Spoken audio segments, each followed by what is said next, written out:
Good morning and good evening. How are you everybody?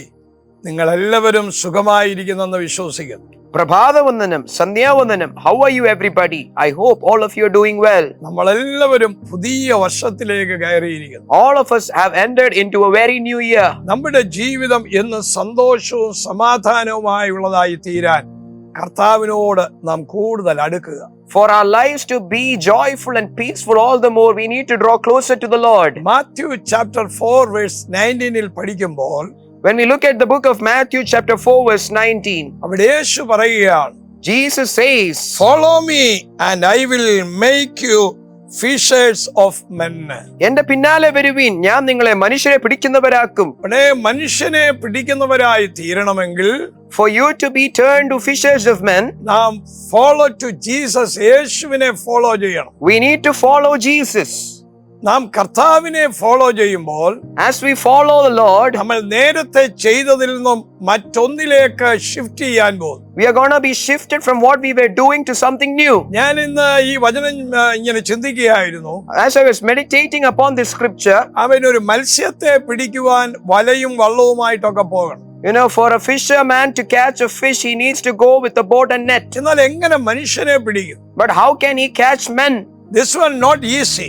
ഇത് എളുപ്പമായ ഒരു കാര്യമല്ല. ഇത് വളരെ ടഫാണ്. It is a very difficult job. കർത്താവ് പറഞ്ഞു, The Lord said, Follow me. എന്നെ അനുഗമിക്കുക, ഞാൻ മനുഷ്യനെ പിടിക്കുന്നവരാക്കും. I will make you fishers of men. പൗലോസിന്റെ ജീവിതത്തിൽ In Paul's life, ആമേൻ ലോകത്തിന്റെ എല്ലാം വിട്ട് അവൻ ക്രിസ്തുവിനെ ഫോളോ ചെയ്തു. he set aside everything of the world and he decided to follow Jesus. ക്രിസ്തുവിനെ ഫോളോ ചെയ്തപ്പോൾ As he followed Jesus, ആ സുവിശേഷം his gospel, അവൻ പ്രസംഗിക്കാൻ തുടങ്ങി. he started to preach the ആ gospel. പ്രസംഗിച്ച സുവിശേഷം The gospel that was proclaimed അവനെ ജയിലിൽ കൊണ്ടെത്തിച്ചു. took him to jail. ആ ജയിലിൽ താൻ ആയിരിക്കുമ്പോൾ As he was in prison, ഫിലിപ്പിയ ലേഖനം എഴുതുകയാണ്. he wrote the epistle to the Philippians. അവൻ തന്റെ ജീവിതം അവിടം കൊണ്ട് തീരുന്നില്ല. And his life doesn't come to an end in the prison. ഒരു വലിയ സമൂഹത്തിന് വേണ്ടി ഒരു ലേഖനം എഴുതുവാൻ ദൈവം തന്നെ ഉപയോഗിച്ചു. For a large community, the Lord used him to write an epistle unto them. തന്റെ ഓരോ കഷ്ടങ്ങളും തന്നെ സ്ട്രോങ് അപ്പോസ്തലനാക്കി മാറ്റി. All of his sufferings and difficulties made him even stronger as an apostle. തന്റെ ജീവിതം ഒരു ധൈര്യമുള്ളതാക്കി മാറ്റി. His life was made bold and confident. ഇവിടെ കർത്താവ് പത്രോസിനോട് പറയുന്നു, Here the Lord is speaking to Peter. ഞാൻ നിന്നെ മനുഷ്യനെ പിടിക്കുന്നവനാക്കും. I will make you fishers of men. പത്രോസ് ഒരു ഹാർഡ് വർക്കർ ആയിരുന്നു. Oh, Peter was a hard worker. ഒരു മത്സ്യബന്ധനമുള്ളയാള്, A person who was a fisherman. കടലിലേക്ക് പോകുമ്പോൾ ഒരു വള്ളവും വലയുമായിട്ട് പോകും. As he goes into the ocean, he goes with a boat and a net. തിരിച്ചു വരുമോ ഇല്ലയോ എന്നറിയത്തില്ല. It's not for sure whether the person will come back alive. അവരുടെ history പഠിച്ചാൽ ഒരുപാട് പേര് വെള്ളത്തിൽ പോയി തിരിച്ചു വന്നിട്ടില്ല. If you look at the history of being a fisherman, there are many who have not yet returned. ചിലര് മരിച്ചതുകൊണ്ട് അവരുടെ ഫിഷിംഗ് അവര് നിർത്തിയില്ല. Just because some people died in their family going out for fishing, they've not stopped going out to fish. അവർ വള്ളം തുഴയണം.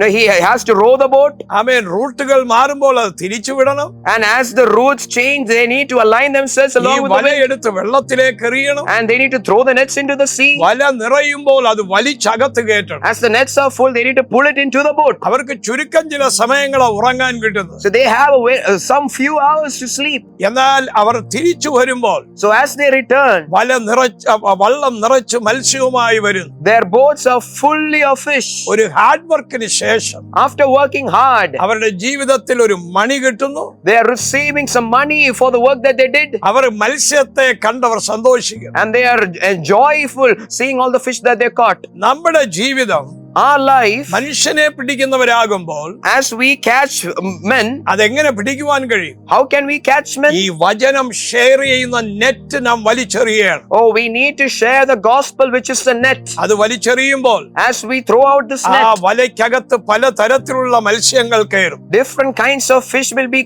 caught in that fish. Colour fishes, Different kinds of fishes. പല ടൈപ്പിലെ കളറുള്ള മത്സ്യങ്ങൾ, Many types and പല kinds, colorful വലിപ്പത്തിലുള്ള fishes. മത്സ്യങ്ങൾ, Oh, of many sizes. ഇതെല്ലാം ഈ വലയിൽ കയറും. All of these fishes will be caught in the net. നാം സുവിശേഷം പറയുമ്പോൾ As we share the gospel, പല മതത്തിലുള്ളവർ യേശുവിനെ അറിയും. Oh, people of many faiths will come to Jesus. പല കളറിലുള്ളവർ അറിയുന്നു. Oh, people of many colors will come to the Lord. കറുത്തവരും വെളുത്തവരും എല്ലാം അറിയുന്നു ദൈവത്തെ. Blacks and whites and all people of all color will come to know the ഒരുപാട് പേര് Lord. പാപത്തിൽ നിന്ന് പുറത്തു വരും. And people will come out of sin. ഈ വർഷം This year, നിങ്ങൾ മനുഷ്യരെ പിടിക്കുന്നവരായി മാറണം. you need to be fishers of men. നിങ്ങൾ ഒരു സോൾ വിന്നറായി മാറണം. You need to be turned into a soul The winner. net is full. വല നിറഞ്ഞിരിക്കുന്നു. നിങ്ങളുടെ വല നിറഞ്ഞിരിക്കുന്നു എന്ന് നിങ്ങൾ കാണുക. Oh, you need to see and vision that your nets are being full. നിങ്ങളെ ഒരു സത്യ സുവിശേഷ വേലക്കാരനായി കർത്താവ് മാറ്റുന്നു. God is turning you into a true gospel preacher. ഇന്നൊരു പൂർണ്ണ സമർപ്പണം ചെയ്യുക. Today you need to completely submit to the Lord. ഞാൻ നിങ്ങൾക്ക് വേണ്ടി പ്രാർത്ഥിക്കാം. I'm going to pray for you. ഞങ്ങളുടെ കർത്താവേ, Our Lord, അങ്ങേ ഫോളോ ചെയ്യാൻ അങ്ങ് ഞങ്ങളോട് പറഞ്ഞു. Lord, you've asked us to follow you. അതുപോലെ അങ്ങേ ഫോളോ ചെയ്യുവാൻ Oh, to follow you in that way. ഞങ്ങളെ ഇടയാക്കണം. Lord, help us. ഈ വചനം കേട്ടവർ All those who heard this word, ശക്തിയോടെ പുറത്തു വരട്ടെ. let them come out strength. ധൈര്യശാലികളായി മാറട്ടെ. Oh, let them be made bold. Our അനുഗ്രഹിക്കപ്പെടട്ടെ. Let them be blessed. ദൈവത്തിന്റെ കരം കൂടിയിരിക്കണം. May the hand of the Lord be with them. യേശുവിൻ നാമത്തിൽ തന്നെ. In Jesus' name. Amen. Amen. God bless you. Love you. God bless you and I love you.